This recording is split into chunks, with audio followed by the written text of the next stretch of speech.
Hi, my name's Emma. I'm one of the senior play specialists here at Leeds Children's Hospital and I work on the Children's Heart Ward. And today I'm going to talk to you a little bit about when you come in for your operation.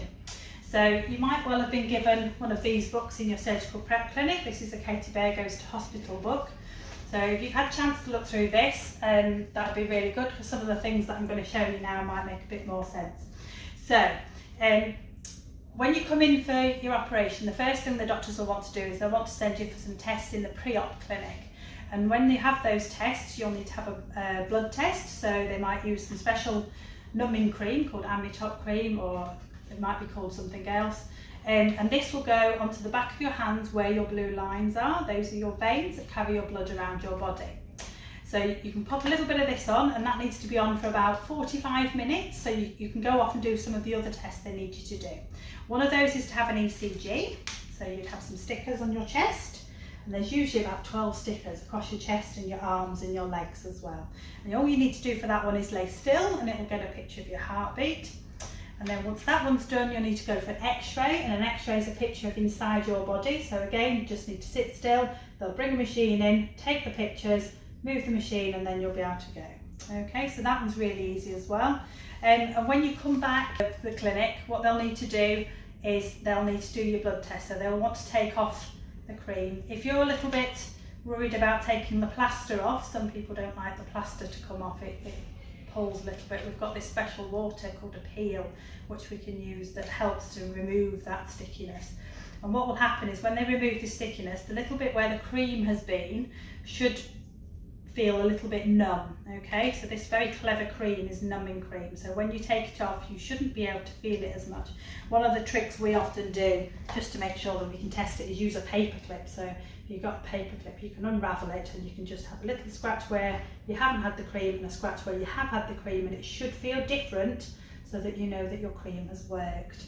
And then when they do the blood test, they'll use a little butterfly needle like this, and they'll just take a little sample of your blood from your blue lines, send it away in a little pot to be tested and check how your blood is. Your blood tells a story inside your body. So the other test they'll need to do whilst you come in, before you come in, is they'll need to do a couple of tests to see how you are. So they might need to do, with this little cotton swab, a test up your nose and your mouth. Okay, so they'd go to the back of your throat with a little tickle, and then they'll go to your nose and have a little tickle as well. And then with a different one, they might want to do just under your arm and at the top of your leg as well. And all these get sent off to the special laboratory for the clever people to look at and see if there's any bugs or anything that we need to know about that we might need to give you some special cream to help with. Okay, so these are all your tests before you come in. And then when you do come in for your operation, you'll get to see myself or my colleague Gemma, and we'll say hello and we'll talk to you a little bit more again about the things that you might see here and now. So when you come in for your operation and you have a special sleep, there's two ways you can have a special sleep. Your anaesthetist is the doctor that will help you to have that special sleep, and they will talk to you in a bit more detail about it. But one of the ways is using a little cannula, and that's a bendy tube, just like that. And again, that bendy tube would go into one of your veins in your hand, and then they can push the sleepy medicine through using a syringe. Okay. And one of the other ways they can do it is using a mask. When you use the mask, it goes over your nose and your mouth, and you do some big breaths and see if you can get the balloon to go up nice and big. And when you do the mask, the medicine that comes through to help you to go to sleep smells a little bit like a felt tip pen. Okay, so when your teachers are writing on the whiteboard, it's that sort of smell. So if you just be aware of that for when you come, and to help you, you do some really deep breaths and try and blow that smell away if you don't like it. Okay, and after a few breaths you'll go fast asleep, and this is a special sort of sleep that switches off the thinking part of your brain.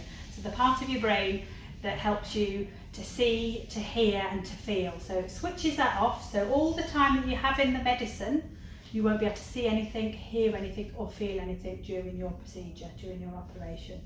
Okay, and then when your operation is finished, they slowly stop giving you the medicine and you start to wake up. So you won't wake up straight away and go, oh hello, I'm hungry, can have something to eat. What will happen is you'll wake up slowly. So there might be a little bit where you come to, wake up for a little bit, hear mum and dad speaking, and then go back to sleep again, and that's perfectly fine and normal. Okay, so when you start to wake up, there'll be a few tubes for you to be aware of. You might have a tube here in your neck, and you'll have one of these plasters here like this. This will be on your chest, okay? You might have a couple of tubes at the bottom of your tummy as well, and you might have some tubes in your hand. And a lot of these tubes are there to help them give medicine so that you shouldn't feel too sore afterwards or too sick, okay? These plasters and tubes will slowly come off during your stay.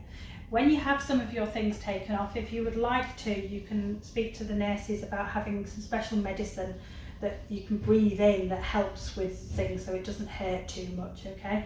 And if you have this one, it's called Entonox, or gas and air, and you have this special breathing tube that you put around your mouth like that, close it, you do some big breaths, and it's attached to a big cylinder that delivers that medicine, and that helps you to just relax a little bit for when those things happen, okay?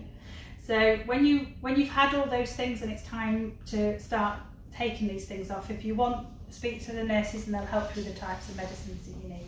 Remember, always speak to your place staff as well to get your stickers. You will give out stickers for everything you have done, and when you've collected 8 stickers, you get to choose a present for the present box to